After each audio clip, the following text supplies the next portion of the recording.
Kuta Udaya Wangsa Dance Sport Championship ke-1 tahun 2026 mempertandingkan dua kategori, yaitu kategori atlet Kabupaten Bogor dan kategori Kabupaten Bogor Open, yang diikuti pengurus cabang IODI Kabupaten dan Kota se-Jawa Barat. 4 nomor dipertandingkan dalam kejuaraan ini meliputi standar dance, Latin dance, traditional dance, dan lain dance, dengan batas usia peserta maksimal 25 tahun sebagai bagian dari program pembinaan atlet muda. Ketua IODI Kabupaten Bogor, Dori Sundari, menyebut kejuaraan ini menjadi sarana untuk mengukur kemampuan dan meningkatkan performa atlet menjelang Porprov Jawa Barat 2026 yang akan berlangsung di Kota Bogor. Selain menghadapi Porprov, tim IODI Kabupaten Bogor juga tengah dipersiapkan untuk mengikuti kejuaraan nasional dan kejuaraan internasional dance yang akan digelar di Jakarta pada 14 hingga 16 Agustus 2026.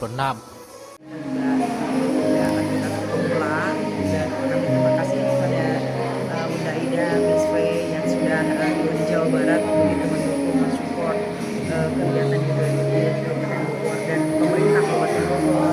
Kemudian tadi Ketua KONI juga anggota DPRD. Melalui kejuaraan ini, IODI Kabupaten Bogor berharap mampu melahirkan atlet dance sport berprestasi yang siap bersaing di tingkat provinsi, nasional hingga internasional.